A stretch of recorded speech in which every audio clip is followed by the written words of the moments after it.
何が楽しい、何が面白い、命を何だと思っているんだ。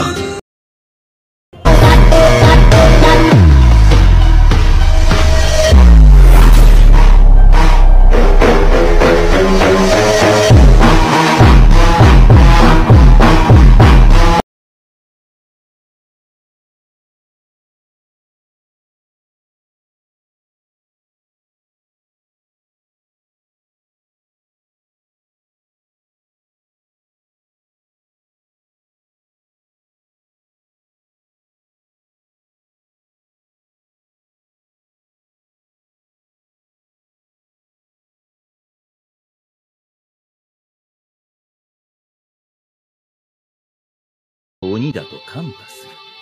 しか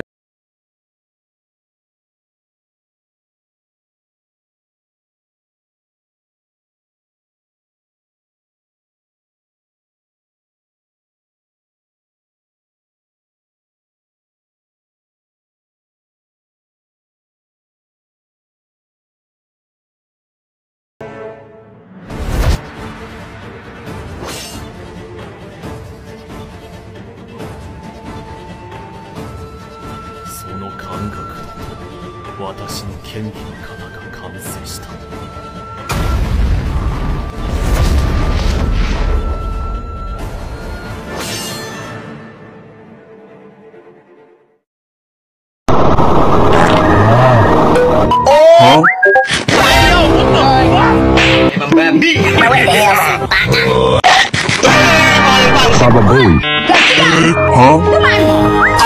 Kerja bagus. What is that?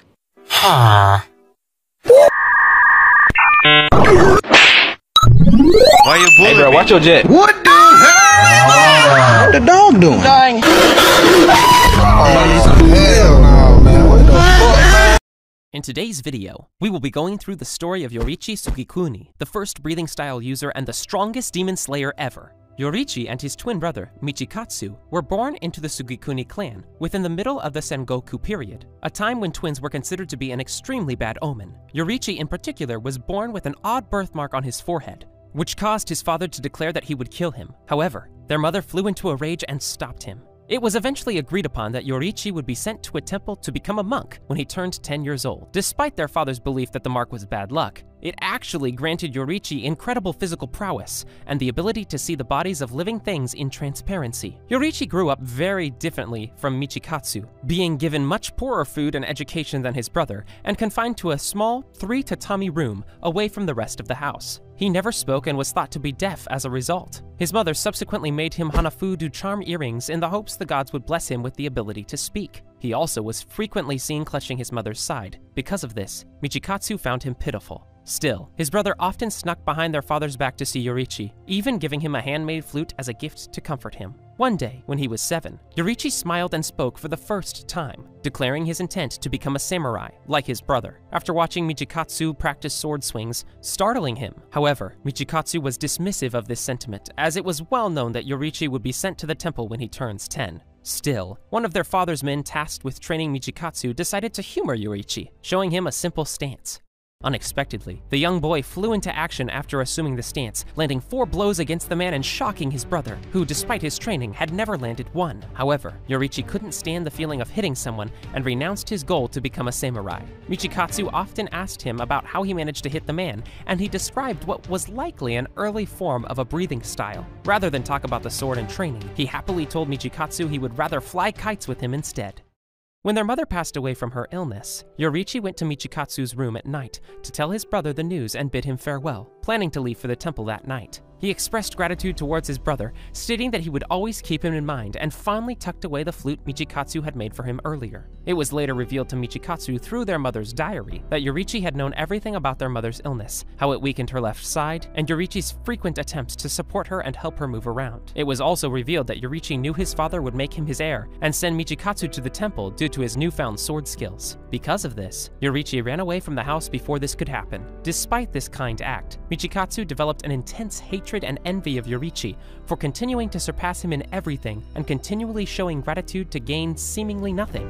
After running straight for 1 day and 1 night without any sign of exhaustion into the mountains, Yoriichi met a girl around the same age named Uta, whose entire family had died. Yoriichi chose to live with her, and after 10 years, Uta and Yoriichi had married, the former becoming pregnant later. Just before the expected arrival, Yoriichi left home to summon a midwife, promising his wife to be back before the sunset. On his way, Yoriichi had helped an old man and lost so much time that he decided to return home and summon a midwife the next day. By then, the sun had already set. When he finally arrived home, he found that Uta and the unborn child were killed by a demon. The tragedy shocked Yoriichi so much that he held her corpse in his arms for 10 days straight and only buried them after a pursuing demon slayer encouraged him to do so. This led Yoriichi to pick up his blade again and train as a demon slayer. Aided by his demon slayer mark and innate talent for swordsmanship, Yoriichi proved to be an incredibly powerful demon slayer. He reunites with Michikatsu after the latter's samurai encampment was slaughtered by a demon, and he was left the sole survivor. Yoriichi killed the creature effortlessly and apologized for the deaths of his brother's comrades. Aided by his breathing technique, later named sun breathing, and wanting to help others, Yoriichi tried to teach it to the other demon slayers. However, no one could match his form exactly. Undaunted, he modified the breathing techniques to suit their strengths, allowing them to gain a similar increase in power and abilities to help them hunt demons. The variations he created formed the first water, wind, flame, stone, and thunder breathing techniques, and the best of these demon slayers became known as the Hashira. Michikatsu himself tried and failed to learn sun breathing, instead creating his own style he named moon breathing. Soon, Yoriichi encounters Muzan Kibutsuji, the progenitor demon and mortal enemy of the demon slayers, accompanied by Tamayo. Upon meeting him, Yoriichi felt his rampant malicious intent, likening it to boiling magma from a volcano ready to consume everything. It was then he reasoned he was born with the skills and talent to defeat Muzan once and for all. Muzan stated that he had lost interest in swordsmen who employ breathing techniques and performed long sweeps of his arms to outright kill Yoriichi. He dodged them, but instantly realized any of those attacks would be fatal and felt fear for the first time. Seeing into the transparent world, Yoriichi discerned Muzan had 7 hearts and 5 brains that changed position within his body. Seeing his chance, he combined all his forms into a single attack, cutting through them all and overpowering Muzan completely. Muzan was left in disbelief at his inability to regenerate, while struggling to keep his head attached. Yoriichi asked him what he felt was the value of life, but didn't receive an answer. Instead, he turned to Tamayo, but was surprised to see her looking at her master's dismembered body with a hopeful gleam in her eyes. Moving to kill him once and for all, Yoriichi instead heard the sound of teeth cracking as Muzan's body burst into hundreds of small pieces. Caught off guard, he was only able to destroy 1,500 of the 1,800 pieces, leaving the rest to escape from Muzan to regenerate again. In spite of Yoriichi's failure to kill him, Muzan never forgot the encounter and remained fearful of Yoriichi for the rest of his life. Tamayo was on the verge of tears as she realized Muzan learned how to avoid death by decapitation, cursing the survival of the man that ruined her life. Upon realizing the Kibutsuji curse failed due to Muzan being weakened so much, Tamayo was surprised. Yoriichi approaches her and she told him everything he needed to know about Muzan, and it was unlikely he would ever meet him again. As thanks for her aid, he let her go free. Soon after this, several demon slayers came to report to Yoriichi that his brother had betrayed the organization and become a demon. Yoriichi took responsibility for Michikatsu's betrayal, his inability to kill Muzan, and letting Tamayo escape. The other demon slayers demanded he kill himself as penance, but the newly appointed Oyakata prevented him from doing so, allowing him to leave in banishment. After his banishment, Yoriichi decided he had much on his mind and wanted someone to talk to. He could only picture his friends Sumiyoshi and Suyako, and decided to visit them. He meets Sumiyoshi, sat down with him, and told him his entire story, from the beginning to his banishment from the demon slayers. Reminded of his tragedies and speaking of his regret at letting Muzan live and the countless deaths that would follow, Yoriichi grew despondent. Sumire arrives at that moment to ask for a hug. At Sumiyoshi's request, he lifts her up, making her laugh and squeal with joy, causing him to break down in tears and embrace her. Suyaku arrives shortly after to comfort him and treat Yoriichi to a meal and cheer him up.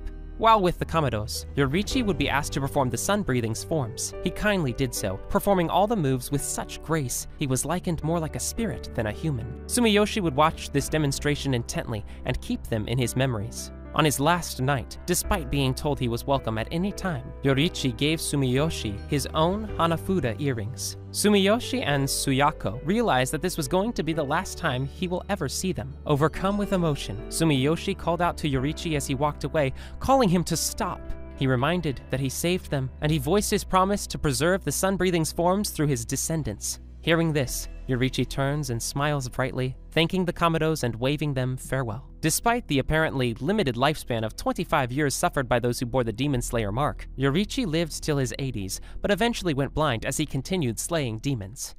On the last day of his life, he would personally confront Michikatsu, now known as Kokushibo, and Muzan's strongest lieutenant as upper rank 1 of 12 Kizuki. Devastated at what his brother had become, he cried, and Kokushibo could only show disgust that his younger brother was old, but still alive despite having the mark. In spite of his love for him, Yoriichi knew he had to kill him and prepared to strike. Kokushibo's disgust turned to fear upon seeing that Yoriichi still was the same capable and powerful warrior from before. He told his brother when he was to attack and soon struck, slicing through his neck without Kokushibo able to even draw his blade. Angered at being surpassed again, Kokushibo waited for the next attack. Unfortunately, it never came. Yoriichi passes from old age untouched.